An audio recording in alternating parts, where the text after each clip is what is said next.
Okay, so we're back on the CashInCommon Podcast here. Today we've got another guest, because that's what we do here. We like to bring people on, let them tell their story, and talk about real estate, go deep down into real estate if we can, talk about cash flow and seeing how that all fits in with the world of real estate. But we have a really semi-famous guy on the podcast today. He's going to say, like, what the hell? Like, I'm not famous. But he's kind of semi-famous. He's done a lot online, a lot of social media content. So we're super happy and excited to have Dave Hutch. I'll call you Hutch if that's okay. Perfect. Do you want Hutch or do you want Hutchinson? Well, it doesn't matter. Either works. Dave Hutch is perfect. Okay. Dave Hutch. Easy to say. We got Hutch here. And he's going to, share his story with us, of course, and his journey into real estate, what that's all about. Maybe we just start there, actually. If you tell us a little bit about how you got involved with real estate, that'd be good. And then I'm going to try and go deeper. Yeah, and let's get deep, hey, man. What about all that other stuff that let's you go used deep. Okay. No, I'm in, man. Thanks for having me. I appreciate you guys. I started. I played professional hockey overseas a little bit, just briefly. And when I came back, I realized really quickly that I wasn't going to go to the NHL and didn't have much of a backup plan. My parents were always education heavy. And I had an education package that I had to use up before it expired. So I went to university for criminology. I actually wanted to be a lawyer. So I finished my undergrad in criminology. And smart man, you moved out of that role. Yeah. Good move. That was my intention, to go to law school. But once I did that, I wanted to go into law school, and it was just it's expensive. And my parents were like, well, you're old enough now, you can figure this out. So at the time, I wasn't sure what to do. I did a lot of odd jobs here and there. I actually worked for like a moving company for a few years, which was really brutal. And I realized that I need to utilize my personality, my everything to my advantage, instead of doing these crazy odd jobs, moving furniture for hours and hours. It was not a fun time. Decent money, but not a fun time. Right. And my neighbor at the time, she was a close friend of mine, and she was like, hey, look, I have a real estate team. I think you'd be really good at real estate. And I said, you know what? I have zero intention, zero sales background, zero any of that stuff. I am not interested. And she's like, look, okay, come in, make your money and get out. And I said, okay, you know what? All right, that sounds decent enough. I always saw her at the rooftop pool hanging out. It seemed like her life was pretty good. So I figured maybe I should give this a whirl, because her lifestyle seems pretty great compared to mine anyways. So I tried it out. And my first year, I told myself I'm going to put my head down. I told my friends in advance, like, you're not going to see me for a bit. I got to make some money and get out of this. And they're like, yeah, no problem, whatever. So I did that. My first year, I did like a crazy amount of rentals. I talk about that a lot. I did like a stupid amount of rentals. How long were you? When was that? That was 2016. 2016 or 2017 I started. Yeah, and so when you say rentals, you mean like leases? Lease clients, yeah. Lease clients, okay. Because I figured out really quickly that it was a part of the market in real estate that not many people wanted to do. Like it actually is a lot more. Realtors don't see that as the sexy work. No, it's not. It's really not. It's actually more work than a sale by a lot, and a fraction of the payout. Right. And it's really it's tough work. It's a lot of running around, a lot of organization, and it's very tedious work, but I found that no one wanted to do this. I saw a hole. I saw an opportunity for me to come in, and I was doing. It's still okay money. You make a half a month rent is what you make on a rental. So if it's $2,000, you make $1,000 plus HST.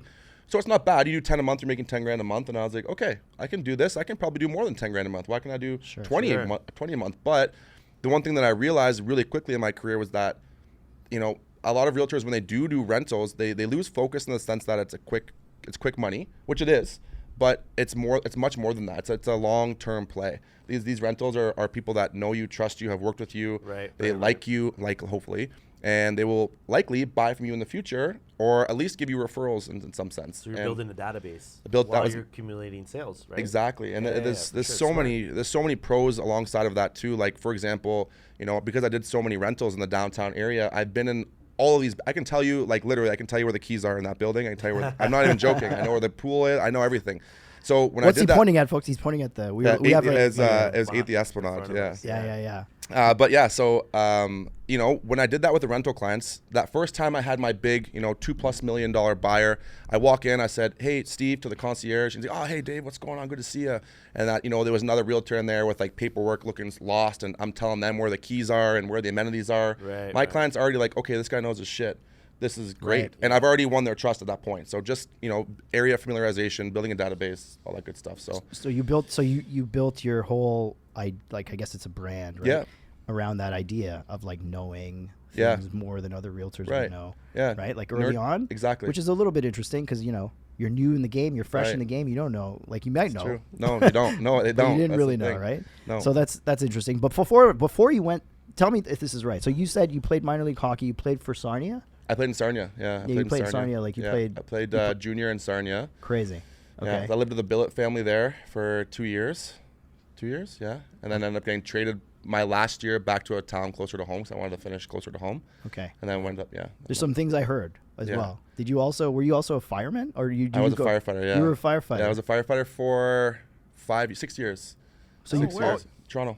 Oh, nice. Yeah. Nice. It I was was a good. paramedic actually. Oh, were you? In Hamilton for Crazy. 13 years. Yeah. I was a firefighter for 6 years. And it just got to a point. It's great shifts because they do 24-hour shifts, Sure, right? yeah. But it was difficult for me to balance a lifestyle. Like I got to a point in real estate where my life was, I could do both, but I had no life. My life Right. was so chaotic. It was manageable and I could do it. Oh, you were like doing it part-time at the same time? Yeah, I was doing both, and man. it was really, really challenging for me to just. It's very easy to do because as a firefighter in Toronto, you only work 8 days a month, but you do 24-hour shifts. Right. So you do have a lot of free time, but it's just, say for example, Be burning yourself out. Right, you burn yourself out. You work twice a week fire, while those other 5 days are jam packed.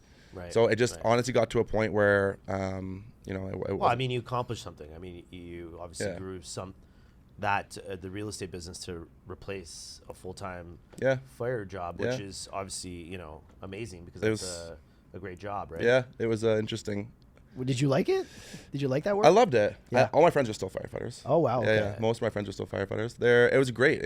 I have nothing but good things to say about it. It just, for me, I think it was more so the fact of knowing my entire schedule for my lifetime just freaked me out. And Like, this is going to be me yeah, forever. like I know when I work in 2029 on the Thursday of May, I'm like, fuck that. Oh, Sorry, I don't know if I wow. can swear here, but it was tough. I know for that me. feeling. I know what you mean. Yeah, it was challenging for me, and Yeah. I'm very entrepreneurial in the sense that I like to work for myself. And You want to have that open ceiling. yeah, all my realtor friends were traveling for months at a time, and I'm like, man, I can't do that. Yeah. And I wanted to do that. Did you scratch that itch in other ways? Like, did you build any other businesses? So a friend of mine, for a while, we had a pre-workout business for a bit, a supplement company business. It was more so him. I was just kind of like a little bit of an investor on that side of things. But Cool. we had like a pre-workout, like supplement company. And, was it fitness business or no? Fitness. Fitness. Okay. Yeah. Yeah. Very cool. Very interesting business. Very Did weird. you find, being an athlete, and you kind of transition over into real estate and fire and whatnot, but did you find being an athlete and having some focus that's so like particular, Yeah. did you find that translated well into the business world? Like, did you really find it was an asset? Like, it was Yeah. a leverageable sort of For thing? sure. Yeah. It was honestly, I think the biggest thing I gained, and my biggest asset that I've gotten from playing sports is I can literally get along with everybody. And, my dad was super tough on me as a kid, and he just wanted the best for me, but he would always be putting me in bigger, better leagues. And, when I was 13 playing with 15-year-olds, when I was 15 playing with 18-year-olds. So I was always put as a very young kid in these super uncomfortable situations. I just wanted to play with my friends. I wanted to go every Sunday, play with my buddies, and go back home.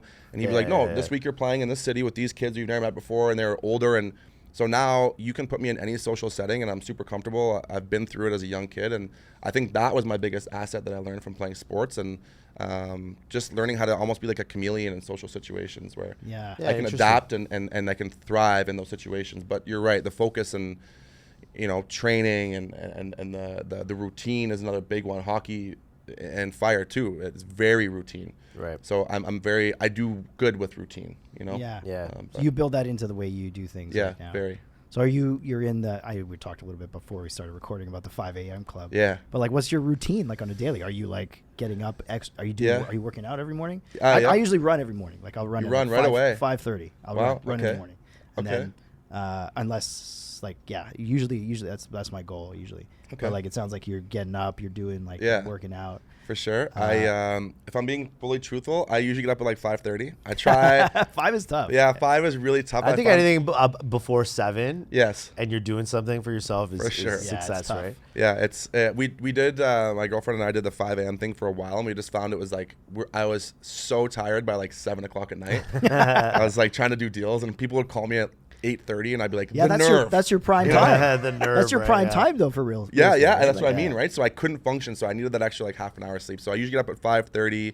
I pretty much go right to the gym immediately, only Right. because it's a little bit it's quieter at that time, and really from 5:30 till 7:30 is when people leave me alone. You know, other than Right. that, you can that people call me from the second 8 a.m. hits. I'm getting calls until midnight. You know, I have my morning people and I have my night people, but I find it's one of the only times it's acceptable for me to not answer a phone call. If you call me at like 6 a.m., I wouldn't answer and I wouldn't feel bad about it. Yeah, But totally. if it's 8, 9 o'clock, I gotta answer the phone. So it's Yeah, totally. It's, That makes sense. Okay, now historically again, Yep. tell me if this is accurate. Yep. Were you also a police officer? I was in 2000 and what year is that? Only for a year. Only for 1 a year. year. So I was a cop first after hockey because they help you like get hired, like basically. Oh, interesting. Yeah. Wow. In London, my hometown. Right after you were. The second I Oh. stopped, I was pretty much. That was my first ever job was a police officer. Interesting. Wow. Yeah, which is wild. You didn't Yeah, see it that is fitting wild. you. Didn't fit You know your what? lifestyle.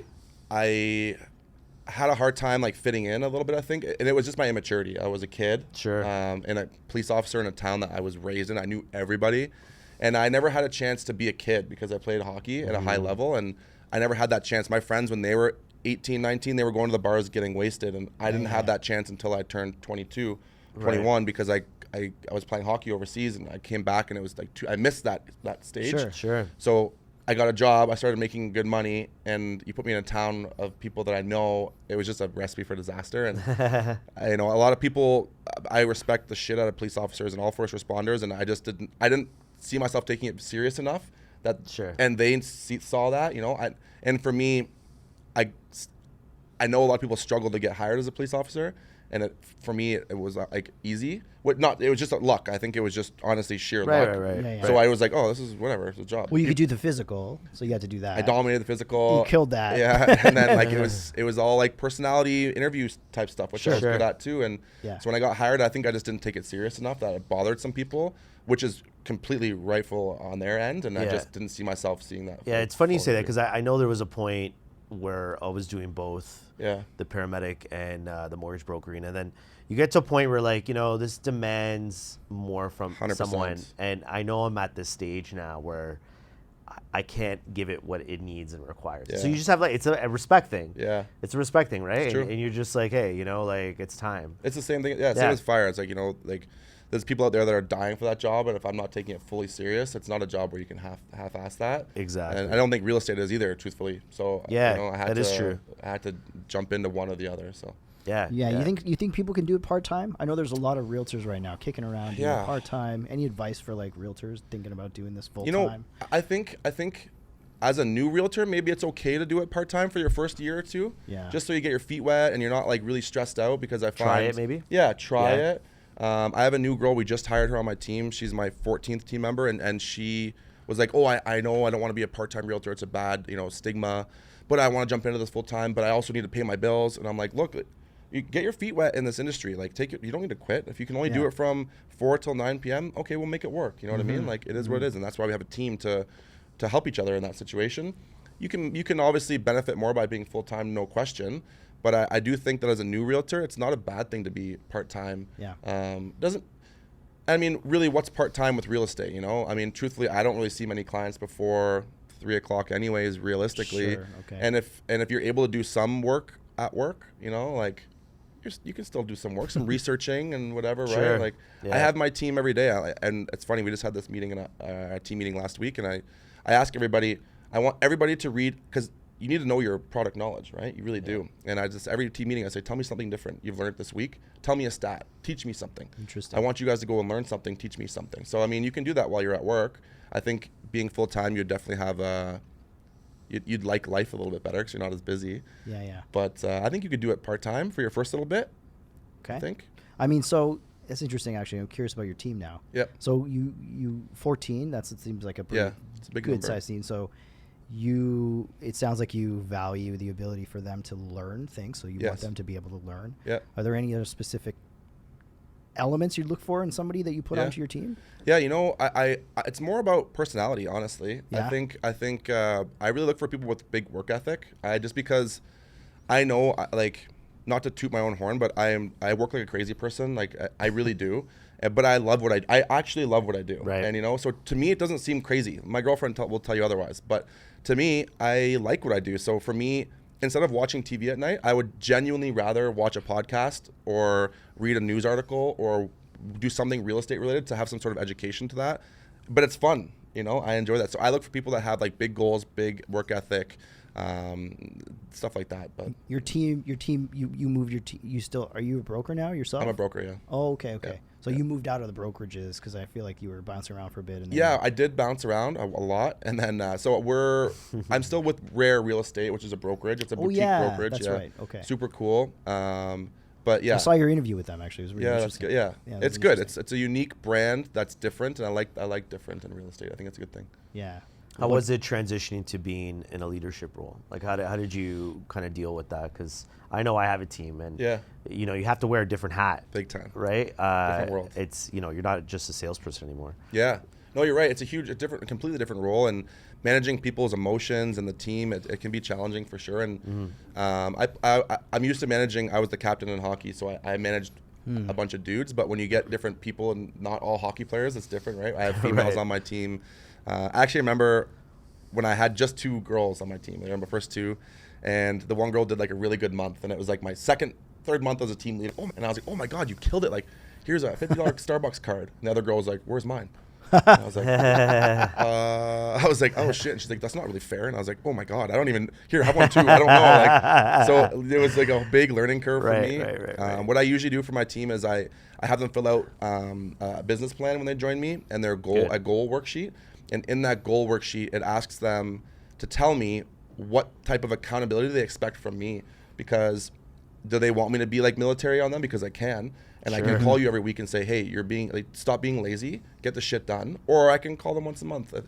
Everyone's different, right? And I actually learned I have a real estate coach, and I used to be with Richard Robbins, who's a Canadian real estate coach. Oh, okay. I switched to an American company now because they're a bit more ahead and aggressive. But anyways, I was at a conference, and one of the speakers, I spoke to him after, and he was like, yeah, I had a great year last year. I made $200K a year. And I'm like, and he's like, I feel great. Everything's going great. And I was like, well, why? Like, don't you want to make more money? Like, it's not that much money, Like, you shouldn't be making shouldn't your goal be like $1 million? Like, why not? And he's like, why would I want that? I was like, what do you mean? Why would you want that? He's like, look, I make $200K a year. I have 3 kids. I don't work in the summers. I don't work on Saturday. I don't work on Sunday. I have a great life. And I was like, oh, the definition of success is very different. Not everybody thinks like we think, right? Not everybody has the same. Not half my team doesn't want to work till 9 o'clock at night reading fucking news articles. You crazy? Yeah. It's the last thing they want to do. It's funny what inspires different people. Right. And I find, you got to really tap into that. You 100%. You have to get to know people on that level in their core, because then it's so much easier to motivate. That's what I mean. I have to better understand my individual people on my team, and not just their business needs, but I also try to understand their personal needs, which is cool because, what are you trying to? How can I help you try to achieve where you want to be? Like, do you want to get to a point where you don't work in the winters? Do you want to get to a point where you can take 2 months off in the summer? What's your personal goal? Do you have kids? Like, I got a mom on my team, and her goals are significantly different than the 22-year-old on my team. Right? Of course. Yeah, way different goals, way different. She says different time commitments, right? 100%. Like, how much time do they have? Right? Yeah. So to answer the question, I think just better understanding my team to like a more personal level than just a business relationship. Right. So. Interesting. So now you've taken your team. Now, do you have expectations of your team to be on social media, or is that sort of like just your goal? So like, talk about social media for a second. Let's talk about that. Yeah. I mean, I know that you've been on several podcasts, so we're not, it's good that you're not like, oh no, I've never been on a podcast. Yeah. This is great. You've been on several podcasts. You've got tons of content online. Yeah. What do you see how are you seeing that the value of that show up in your real estate, for sure, maybe even in your life generally? Maybe it's helping in that way. Maybe you could just talk a little bit about that for us. For sure. I do expect the team to be on there, but I know a lot of them it's difficult, and most of my team members are newer. So I went through what they went through, so it's my job to kind of help give them the Are they all agents, by the way, or is it all agents? Yeah. All agents. I have an assistant, and then I have an ISA, like an inside sales team as well. That's virtual. Okay, got virtual. It. Nice. But I think the issue with a lot of new realtors in social media is they don't have that comfortability on what to say. They feel like they don't know enough on how to present themselves on social media, so they don't. Maybe that's wrong. And I did it. I went through that when I was a new agent, and you know, you set up your camera and you're like, okay, this, you know, the market stats for this week. And it's like, my friends were the ones that checked me and were like, dude, that's brutal. Like, just be yourself, man. Cause that's I had to turn that off. And I was like, really? Fuck. Okay. So, but the thing is, most new realtors, like my advice for any new realtor is that even if you're a month into the industry, 2 months into the industry, you likely know a lot more than the average consumer. This just happened. My last team meeting, I have a girl on my team who's newer. She's like amazing. She's very well put together, good looking girl, like hardworking. And she's like, I'm like, Jess, you got to post. I shouldn't have said her name. Sorry, Jess. She's great. Shout out to Jess. Yeah, she's doing really well. And, yes, sorry. Yeah. And she's like, I just don't know what to say on social media. I don't know anything about, I don't feel like I don't know enough about the real estate market. And okay, how much is 1-bedroom condo average downtown? She spits out the number. What's like average days on market right now, downtown condos? She spits out the number. Right. I'm like, hey, what's for rentals? What's an average 1-bedroom cost? Spits out the number. I'm like, you just answered 3 questions of mine within 2 seconds. Right. You think you ask a random person walking on the street those questions, they would know? Absolutely not. Definitely not. So you know more than you think you know. So put out the content that you know about. When I was a new agent, I wasn't putting out stuff about luxury houses or investing because I knew nothing about it. I put out the shit that I knew we could talk about. I talked about rentals. I talked about first-time home buyers and talked about entry-level condos. You weren't afraid to do it, which is really the key. Yeah. Right? It's just like, you're never going to make a perfect video, right? That's my other advice too. You can literally sit there and nail every single point and be bang on, and someone out there is going to be like, idiot, you know, like, okay. Yeah. Sure, you know, it doesn't matter, right? And that's I think that's always a great point of success too. You know, we've been putting out social media stuff for a while. If you got a couple of haters, that's great. Yeah, you're getting views. Like people are seeing it, and those people were gonna hate on somebody that day. And no press. They chose you. You know, you're so the target. And no one likes realtors, right? Like people don't really like realtors too much. So I mean, you're gonna get hate no matter. You can have amazing condo for rent that's perfect for somebody, but someone's gonna say it's shit or whatever, right? Like it is what it is. Totally. Well, that's there's like not really any bad press, right? Like a lot of unless they, you know. Yeah, you're right. You get some haters, you get some comments that don't make sense. It's like, okay, that's cool. At least you're paying attention. Yeah, exactly. You're watching my stuff. Like, okay, cool. You had to be paying attention to. It's all a numbers game at the end of the day. And then in terms of success from it, like I think the one thing it kind of translates the same as real estate though, is that the best real estate agents are the ones that become okay with the consistent effort they're putting in without any actual immediate gratification. So that's like real estate in general, but also social media, you know, like real estate, I did rentals. That was 0 instant gratification. It's now coming to fruition. Half of them now, half of my clients that I rented with me 5 years ago, they're now buying, right? They're buying, yeah. Right. And the same thing with social media. It's not going to happen overnight. When you start posting, it's not like someone's going to say, hey, cool condo, can I buy it? It doesn't happen. It does sometimes. Very rarely. You're building a brand, you're building an audience of people that are watching you put out quality content or entertaining content, whatever, continuously over time. They've watched you for years, and then they'll be like, oh, I've been watching you for a long time. By the way, I'm kind of looking to get in the market. Can you help me out a little bit? I just had it happen yesterday. A girl reached out to me who we've talked back and forth for like 2 years just about nonsense stuff. Hey, I have a tenant in my condo that's not paying, or she's paying low rent, and we're thinking of either trying to figure a way to get her out legally or selling. And if we choose to sell, would you be willing to help? And I was like, yeah, no problem, of course. Yeah. And she's been following me for 3 years, just watching me talk about plants and traffic and stuff. You know, like just building a relationship. Another aspect of it is agent to agent referrals, which a lot of agents don't really understand. And you know, we all follow each other in industry. Yeah, people want to be in a silo. They think they should be, but it's not true, right? 100%. Everyone's posting information for the buyer and the seller. I'm like, how about you post some information for your colleagues? Because you know, there's people out there that would like to learn from that. And I get a lot of, actually, the condo that I sold in that building, 8 the Esplanade, was a referral from a Niagara region agent. And she just didn't want to come downtown, which I don't blame her. And she gave me the referral. And I get tons of agent-to-agent referral. I probably get 5 to 6 deals a year. Right. And likewise, you're like, well, now I got a connection in Niagara. And if I need to send somebody over there, I've got somebody to take care of it. Big time, right? Yeah, I have a person in Vancouver. I have my Calgary people. I got my, like, you know, some people in Pickering, Ajax, you'd be surprised that don't want to drive downtown Toronto for a $600,000 condo, and I honestly don't blame them. So they'll pass it off. Sure. Okay, I'll be your Toronto person, no big deal. So what would you say is your so far? I know over time it seems your brand has evolved. Yeah. Online. Yeah. Right. You started out with like it seems. Again, like stuff that you knew, you tried a bunch of stuff. Yeah, I love seeing that evolution because I'm like, I go through that. Right? Yeah, totally. Cool. I mean, we were posting for 2 years ago, we used to post and then we stopped and then now we're starting again. Yeah. And it's like, okay, it's an evolution, right? It's an evolution. So And then you think about branding. Are you thinking about branding particularly, or first of all, what would you say? How has your brand evolved? Yeah. And do you really think about it through that lens of a brand, or is it just sort of like organic in your world? Truthfully, it's pretty organic. I do really look at my analytics of every time I post. I am looking at my analytics to see what's doing well, what's not.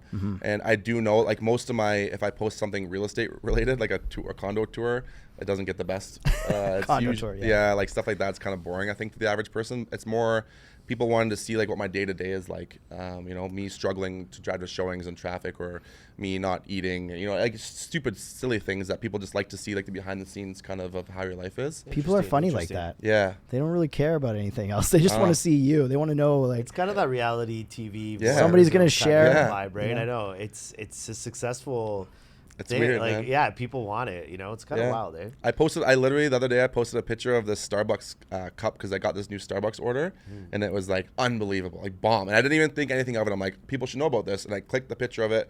I didn't even really look at the picture. And the label had like very minimal information. So I got over 110 messages being like, what's that order? And then like half those transitioned to like some real estate conversations, half Right, just from right. posting a Starbucks cup were nonsense, Well, Yeah, that's a good one. that's where certain people, I feel like, are just not willing to go. Yeah, and that's the for sure. problem, right? Is For like, sure.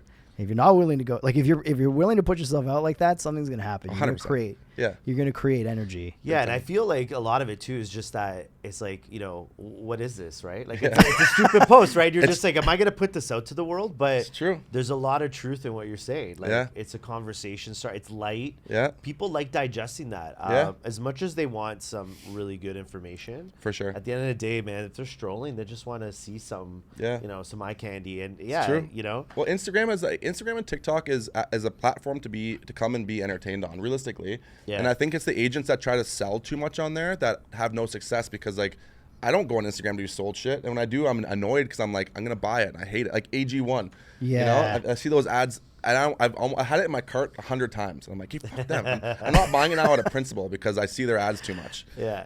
I want it bad, but I'm not buying it. I refuse. But they know, though. See, they're no, targeting you. they're listening to me right now somewhere. Are they in here? They're like, oh, he needs you're more getting ads. more ads right now. He needs Yeah. more ads for sure. They're It's everywhere. covered. It's covered. But I don't think like trying to sell my stuff. I'd rather just put it out there for content and be like educational and entertaining versus selling things. When you try to sell, I think that's what pushes people away from your social media. Sure. Yeah, thinking about it The through law the of lens. attraction, Yeah. right? Yeah. Yeah. Thinking about it through the lens of entertainment is interesting too, right? Big time. I feel like that you can be a funny. You're like, Yeah. okay, I can be a funny guy For sure. from time to time, For but sure.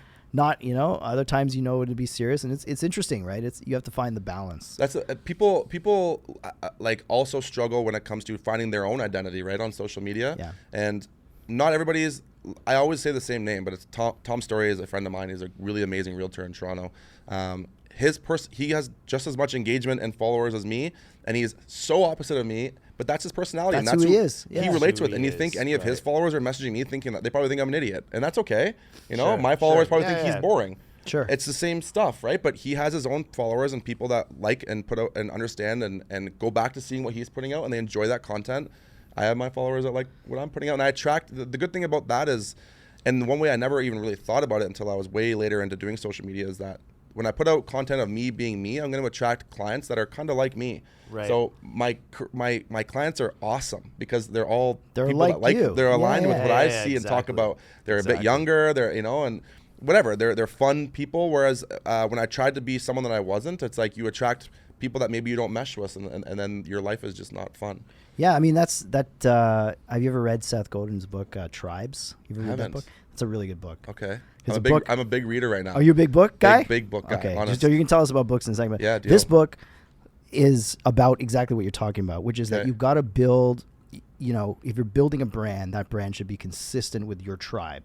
And if it is consistent with your tribe, then you're going to attract the people that you like and that Cool. you want to be around, right? It's called Tribe. Yeah, Send me that after. Tribes. That's a good one. I'll send it to you. That's a Don't good worry. one. Well, we'll put it in the show notes for these guys. Yeah, but yeah. I feel like as well, like I mean, Seth Godin's awesome. Yeah, by the way. I've heard of him. Right, like a lot of stuff with respect to branding for sure, and like a lot of stuff you're saying there just makes a lot of sense. Cool. Also, 1,000 True Fans, which you might not have read. I don't know if you No. read that. That's a blog post called 1,000 True Fans. It's just like the thesis of it is that if you've got 1,000 true fans, you've got all the fans you need. Cool. Okay. To make millions of dollars, right? Right. Like, True. And that's the idea, is like you just need to build that real tribe. So it's like Right. connections of Yeah. the two articles there, and then you'll get to the success that you're looking for. Right? That's cool. Again, and like you're saying, like everybody has different goals with respect to success, but I feel For like sure. what you're saying there is so true. And like, yeah, check that book out for I sure. will. What are you reading these days? Right. I just finished Exactly What to Say by Phil Collins. It's like an old like staple book. Okay. Super. Phil Collins? Yeah, or not Phil Collins. Phil. It's okay. Is that a singer? It's okay. I believe you. It's okay. Whatever. Someone Exactly Google what this. to say. Unbelievable. I think it is fucking Phil Collins. Okay. Phil something. He could have Okay. wrote a book. We'll He's figure just it singing out. the whole time. He- But anyway, Yeah. it's cool. It's basically like words to help with objection handling, which is really really cool. Okay. Nice. And I think that Big, that was big, some big, big skill in your world. big. What? Phil Phil Jones. Jones. Phil Jones. Great book. Yeah, it has a couple cool things. Like that was one of the challenges I was facing actually, was when I was speaking to people in person. I'm good. Right. But on the phone, I had a hard time like closing people because I didn't want to come across as pushy. Sure. So one thing that I found challenging was you give everybody this great, awesome pitch, and then it's like, so okay. I hope you like that. I guess, and I was always like super nonchalant. Yeah, so okay, cool. Let me know. Call me back in a couple days. We'll talk in a couple days, and we'll go from there. And they're like, yeah, okay, and then never called it back. And I was like, man, and it's a couple of the ones in there that were really cool was telling people what happens next. So you give them the pitch, you tell them what's going to happen next. Okay, look, this, and this. What's going to happen next is that I'm going to get you set up on this MLS search, just receive some properties. We're going to reschedule a date to talk in the next 2 to 3 days. How does Friday sound? Whatever. And then you always end it with a simple question for them to answer. It's like, hey, by the way, I just want to make sure, is your email this? Yeah, this is that. Okay, cool. And then by them kind of saying yes, that's my email, that's almost them saying yes to the whole thing. Sure. Right? Well, yeah, at that's least your email. it's subconsciously, it's like you're building Right, it because into if they didn't like what you said, they'd probably say, well, wait, about this. If they don't have questions, it's, hey, I just want to confirm, is your email at 123main@hotmail.com? Yeah? Awesome. Okay, cool.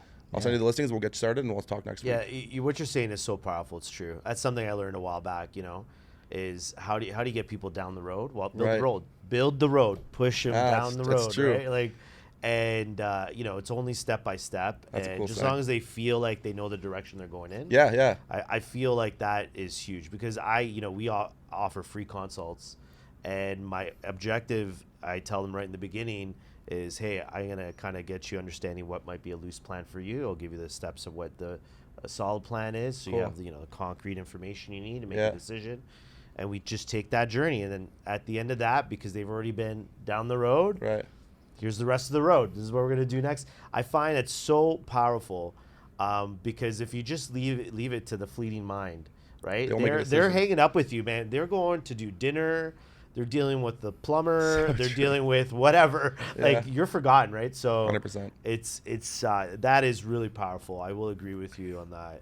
It's a good interesting. book. It's It's a good interesting. It's interesting as well. Yeah, I'll check the book out for sure. Yeah, We'll it's check small it out. too. It's like it's easy to read. Nice. Yeah, I know. I finished it Don't have a lot of in time a these week, days. and I was like, "Fuck." I'm Same good. thing with Tribes, actually. It's Okay. a short book, not too I long. like that. I'm gonna have to pick up Tribe. You got to check it out too. I told you about I this like that before, one. right? But that's so true. I mean, I feel like there's always that question at the end where Right. people are always asking, like, okay, what do we do? Yeah. So what do I need to do now? Yeah, It's right? like Yeah. And if you they don't- want to be put down the road. For sure. They actually Yeah. want to be. They're Yeah. calling you for a reason, right? Right. They're speaking to you That's- for a reason. Like, So it makes a lot of sense, man. That makes a ton of sense. Yeah. So what are you seeing now? Like, so just to shift gears with respect to Yep. real estate now, Yep. are you focused on certain kinds of properties? Are you dealing with condos? Are you dealing Yep. with houses? Are you seeing any changes? I know Rob wants to go down like a path with respect to like where things are headed with respect to interest rates and all of sure. that. But like, what are you seeing right now? Are you dealing with single families? Yeah, What are you dealing with? Yeah, right now, just at the honestly, I deal mostly in the city of Toronto, like in the downtown core-ish, from like beaches to, Lakeshore Parkland. That's kind of where I usually. But right now, I have a few listings in Mississauga. You seeing any East End stuff? No. East End's like Leslieville beaches, upper Yeah. beaches, crazy right now. Durham's Yeah. on fire. Durham's been on fire for a long time. But yeah, I mean, I'm kind of all over. I seem to always where I am in my sphere and my people. It's a lot of right now. Majority of my clients are either first-time investors, so they're buying that home and turning it into multiple units, or they're upsizers where they're selling their condo, buying the house. So that's huge for me right now. So right now I'm super condo heavy super listings heavy on the condo side. I have 4 active listings, but it's slowing a little bit, and I'm finding smaller 1-bedroom condos are a little tougher to sell right now, because the majority of the buyers right now are those upsizers, because the interest rates are so high. In order to qualify to get the property you want, the people that are buying are the ones that have equity to put down. The average first-time home buyer isn't really buying right now. It's usually the upsizers that have that cash equity that can then upsize. So they're trying to sell their condos, get the cash, buy the house.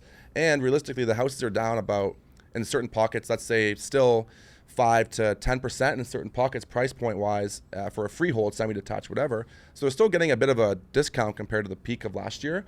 So it was actually crazy. There was 9,047 transactions in May. And over 4,000 of those transactions were freehold in the city of Toronto last month. Wow. And it's crazy. Like, any semi that's priced between 850 and, well, let's go 900 realistically. 900 and 1.1, there's 20 offers on it every time.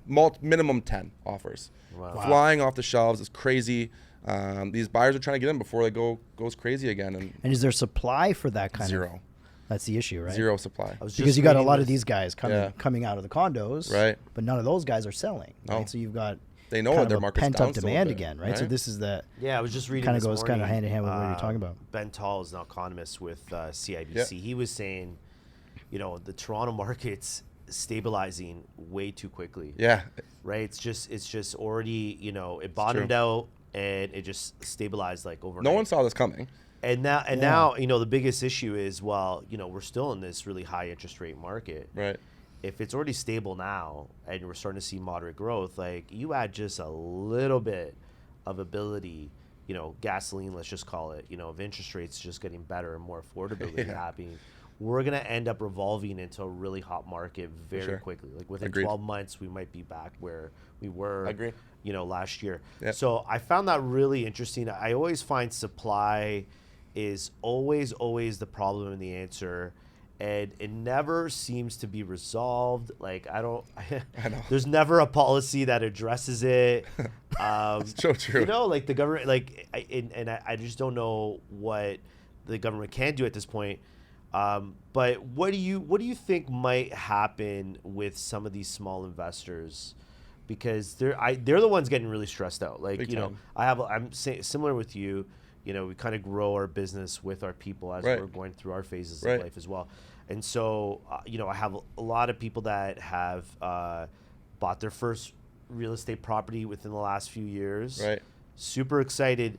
But now we're seeing that they're getting a little weary of dealing with renters and the lack of control. Right. The cost is going up, right?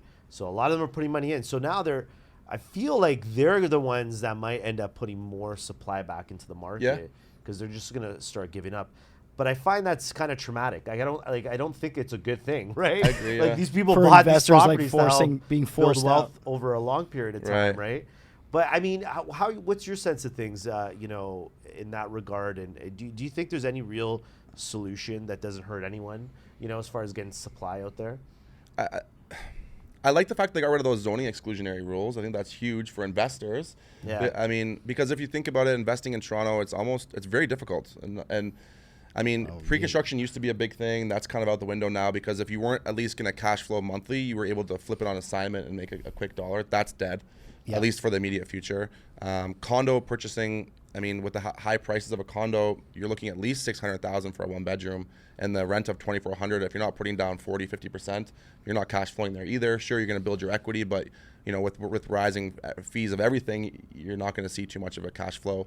So I think the hot market is another reason why all these investors are heading towards the semi-detached and detached properties, is that now instead of buying a house and only being able to have 1 or 2 units, you don't have to pay development charges anymore on these you can properties where you can now put up to 4 plus a garden suite unit into one property. Yeah. So I think that's the area that's going to allow these investors to feel more comfortable about investing here, because they're at least going to, instead of getting, let's say for a full house downtown Toronto, you buy it for 1.1 at 5.5% interest rate. What's your mortgage going to be on that? 7, 6? Yeah, 8? But probably close to that. Right. So then you're renting it out for 4, 5. That doesn't make any sense. But now if you're able to put 4 units in there, or at least 3 units in there, you're probably going to make close to $9,000 a month. So at least you're breaking even. you know, and then with a potential to add a garden suite in the back and all these kind of things without these heavy development charges. I think that was a huge thing, but it's still like kind of new. It just came out, right? So, I mean, I hope I answered that question. But yeah, I mean, I was kind of, I feel like I was ranting a bit too. No, it's you know, okay. and it's interesting because, you know, the CBC had last night I saw they had like a panel, a couple renters, right, and a couple I'm gonna see. landlords. Is it online? Was it online? It was it was on their the 24-hour news station. Okay. And and they had what, Usenet. the National. It was on the National. Landlords and tenants. So they had two tenants, two landlords, and, you know, they're all being very honest with each other. You know, I understand the compassion for tenants for sure. I mean, housing, it should be a right. I really do believe that. Just like food, you know, shelter is important, right? For sure. Especially in this country, it gets pretty cold in the winter, right? So, you know, you can't live down, you know, in a truck by the river, right? So, you know, the expression that came across was, a lot of it was, you know, your business model as a landlord is affecting us. And it was interesting, you know, they didn't get to it, but as a landlord, I can say honestly, like, a lot of it's about control, right? For sure. Like, you know, like, you own this asset, you're really proud of it, and you get a renter in there, and if something goes wrong, you have zero control of that. It's true. Right? Landlord-tenant board is backed up for like Big 8 time. months. You can't a use the year. landlord-tenant. Yeah, no. And it could be really devastating, right? I've helped clients through trying to navigate financing just to stay afloat. Yeah. You know, just because their renter was, you know, not paying them. And so it's a challenge that I feel a lot of it, like, is the private sector is kind of carrying the weight for Agreed. what should be a public, you know, thing, right? Right, Like, the I government should have solutions for sure. us. It shouldn't be the private sector sort of carrying the welfare of all, Yeah, right? it's true. Like, it's sort of It's nuts, broken. eh? right? Our system's broken. The landlord-tenant system broken. is broken. Landlord-tenant Yeah. is crazy Yeah. right now. I mean, like, you're right. I feel for both too, right? Like, I see both sides of it, and same thing. I have a lot of clients that are like suffering right now and COVID made it 10 times worse. It already was broken before. Yeah. And then COVID made it worse because you have these people that are paying, you know, 16, 15, 1700 for a 1-bedroom condo. Its actual value is probably 24, but they're in a rent control building. They're not going anywhere. They know what's going on in the market, and they're not leaving. But that now rates have risen for interest rates, and maintenance fees went up, and all these things. It's like the landlord is literally like buried, and there's nothing they can do except for sell, and then prices are down. So it's like, if you bought in the last 2 years, 3 years, you're likely going to be selling at a negative, and most people get into real estate obviously to build long-term wealth. Yeah. So it's like, it's a cascading effect, right? Literally. Because, like, you got, like, if everything's expensive, I mean, you've got just the carrying cost of of anything, of a unit's gone up, then you're going to be jamming everybody up, because then rents are going to have to go up. And if they can't go up, like, And they have been. you're just sort of, but you're just stuck, right? Like, especially as a landlord, right? I mean, I hope that it isn't all just sort of like economically based like that. I'd like to think that Toronto is like a city that's growing. It's becoming a world-class city, and people will argue about whatever. I don't care what you people say. yeah, it's true. It's, you know, It is like, a world-class city. it's a world-class city, I think. And I think that, you know, with world-class cities, you're going to have that sort of push to want to be there. Yep. You're always going to have the demand. For sure. You know, but if you think about a city like New York, you know, and I know you're a big Selling New York guy. I know you like that show, but show. you know, it's you see that culture also is driving that, and I think that as a result, even when we get, I would like to think, I'm pretty optimistic. Once we have supply up, you're still going to see circumstances. It's just going to be so expensive to be in the city. Yeah. Investing in the city is going to be like investing in New York, any world-class city, right? Like, you're gonna bump into that issue. You just need avenues. So you know, it's not as if Toronto is, or Canada as a whole is just short on land or short on the ability to develop space. Toronto is, but we don't. Yeah. We have tons of space in Markham still. There's still tons of space north of Scarborough, Markham. everywhere. And getting that accessibility to match with affordability is really where we're going to start to, like, you know, hopefully we can help investors that are sort of on the lower path to try and get out of a circumstance, you know.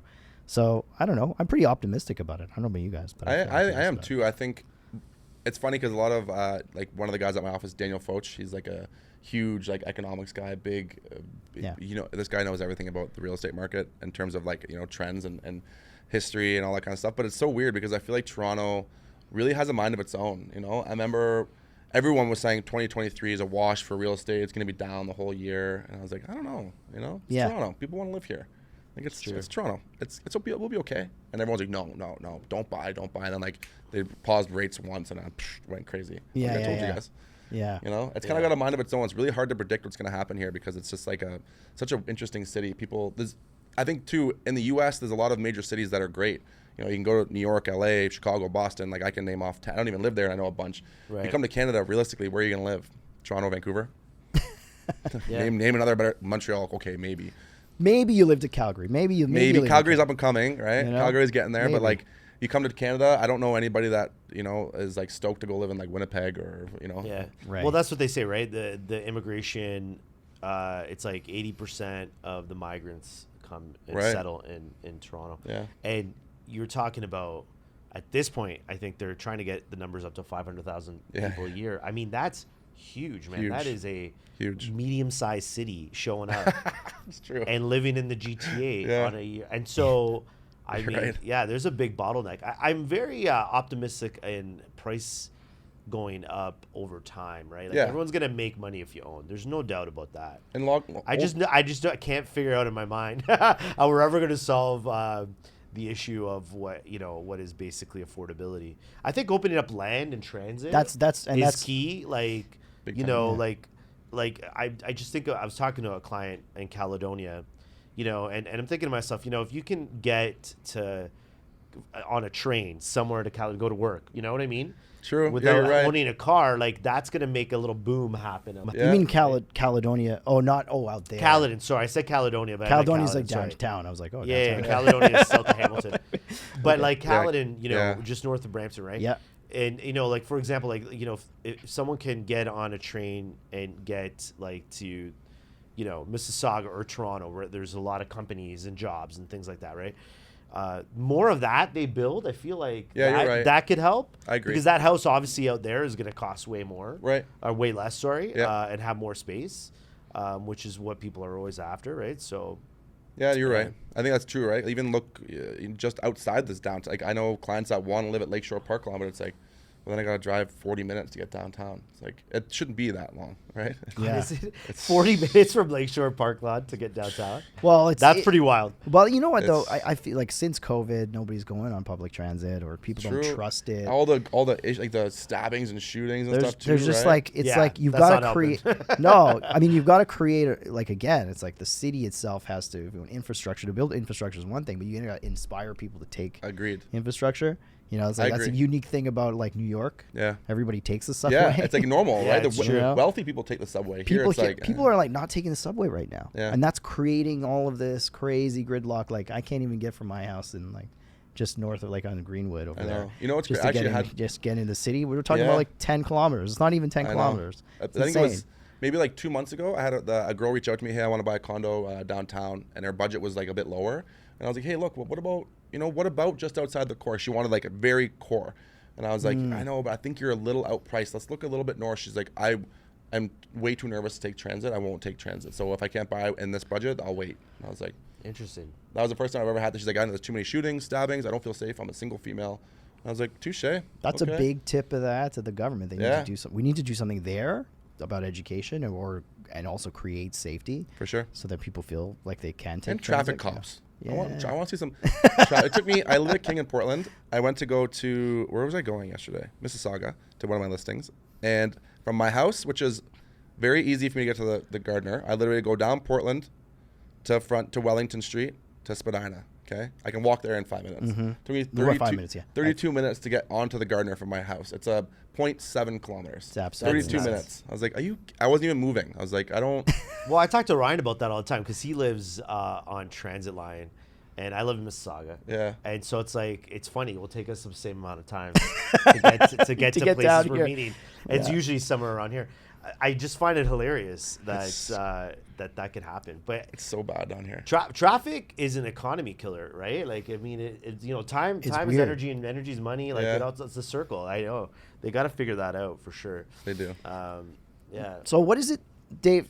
What thanks for coming on, man. By the way, like No I know problem. we're bumping in almost. We're over That's an hour okay. now. So thanks for taking the problem. time. We'll finish up maybe with this one, which is, and we talk about this all the time, but the real question for me always is how you have your team that you've built. Yeah. I think it's important as well that the public understands how real estate really, how it works as a mechanism. So we're working together, in other words, right? So you work with a lawyer, you work with a broker. Big time. Has it been your experience that other lawyers, other brokers are thinking about it through that lens? Are you working with a team or not so much? Yeah, I do. Yeah, I pretty much always use the same people just because we know how we work together, and I like the way that they communicate. And I think communication is extremely important because it's a very unfamiliar process for a lot of people. It's their first time buying, and I like to over communicate. And I find sometimes if you work with people that are very nonchalant about it, like, oh yeah, it's fine. You close in two months. I'll call you then.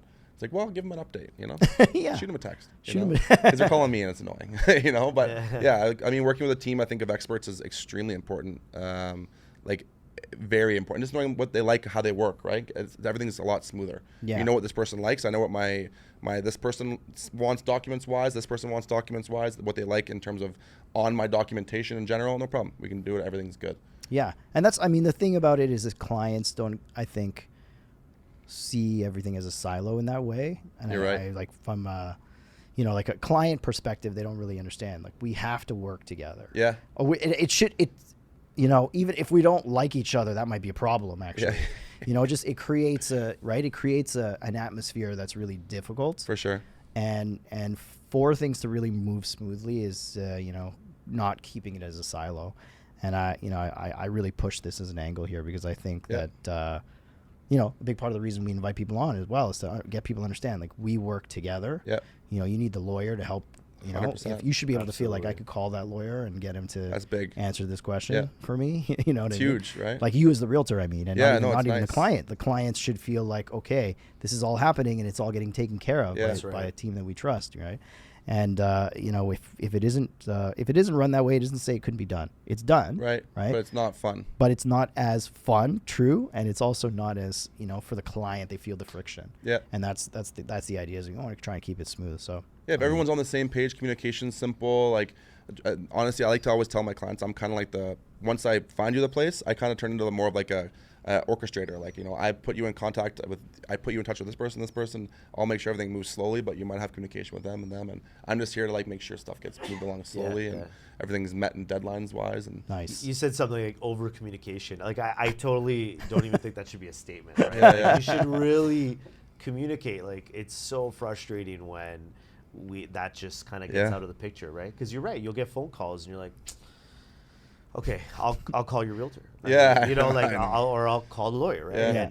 And at the end of the day, that usually comes out because they're not communicating, and you're taking on the role. Which at the end of the day, like, I think we're all trying to do the same thing, right? We're trying to shepherd the deal across the finish line, and so there's never such a thing in my books about over communicating. No, I'm the same. Because a lot of agents, like, this is what's going on today, or because you know what, I tell this to my assistant all the time. We always forget about the easy stuff, right? Easy files, easy customers, easy closings, because we're always wrapped up with that other 20% of our files that are sort of taking more of our energy. But it's like, you got to they're the good ones, right? Like, I just had one. I had a girl. Yeah, I if met there's her. nothing to say hi, right? I just did that. I had a girl. I met her as a realtor.ca lead from one of my listings. I showed her 2 properties. She bought one, was listened to everything I said, trusted me 100% with meeting me in like 10 minutes. And she's an angel of a human. And like, it was been like a week and a half, and I was like, I should just text her. Just say, hey. And it's like, hey, what's up? Hey, there's like, what are you up to this weekend? Exactly, yeah. She's like, oh, nothing. I was like, what? She's like, what's up? And I was like, nothing. Just wanna make sure you're just saying, having hey. a weekend. It's nice outside. She's like, oh, thanks. And I was like, cool. Talk to you next week. And she was like, what It's the fuck? such a That's so- difference maker, Yeah. right? Because in their head, they're thinking, okay, Dave called me, everything's good. Yeah, everything's good. Because that's the same thing as saying, hey, there's no Everything's problems, good. right? It's the same thing, right? Because It's so true. people are so used to getting phone calls when bad. shit's on fire. Yeah, exactly, right? So, It's like, true. when you just get a phone call to say hi, like, people feel great about that. I right? agree. It's true. It's solidifying all kinds of good things. Or they're freaked out. I mean, one thing about the lawyer is I feel like it's good for me to communicate with you guys. Yeah. Sometimes it's not so great with Clients get a little nervous. Yeah. Because they're like, whoa, like, why are you calling me? Yeah. Oh, yeah. What is the problem right now? Why is the lawyer calling me right Like, now? yeah, like, what is the problem? And it's like, I have to, I try really hard to keep clients from feeling panicked, even if something weird comes up. Yeah. The real goal is to get them to understand, like, we'll fix this problem. Like, Right. We'll just get over the problem, whatever it happens to be. Yeah. They don't want to talk. Like, I had a really bad file, for instance, this week. That's just where they didn't want to talk to their realtor anymore, actually. Which was like, I was like, okay, well, we're going to deal with that issue. Don't worry. I'll talk to him. And, like, you know what I mean? Yeah. So it's a fine balance. For sure. The lawyers are, like, they're Yeah, seen you in the gotta mind of the mitigate. You gotta public as, mitigate, like, right? oh, he's going to call me to tell me some crazy shit. You know what I mean? So, Like, nope. no, yeah. But anyway, yeah. So that's cool. I'm glad that you see it like that, and I think it's important. Like, I think Big it's time. important the public understands that's sort of what the goal is for us to work together on sure. things. Absolutely. Well, listen, Dave. I mean, look, it's been a pleasure, sir. Thank Thanks you for so having much for me, coming guys. out. Appreciate It's been it. a pleasure. If there's anything else you'd like to share, sort of last thoughts, please feel free. I think that's it. Honestly, I had a good time. That was fun. I appreciate you guys having me. It's nice to meet you guys in person. And great to meet you as I like well, doing this stuff and meeting good people. And it's cool. Like I'm really a big fan of collaboration versus competition. Like Sure. it's the more people you know and meet and have relationships with, it just helps you that much more. Yeah, I and it's agree. never us. Like like it's never all the me versus you or you. It's we all, like you said, we work together. Everything goes 10 times better, and it's true. But a lot of people don't have that understanding. So working together and collaboration is much, much more important than anything else. That's it. Awesome. Well, Dave, we appreciate your energy, man. Thanks for coming out. Thanks for having me. I appreciate it, guys.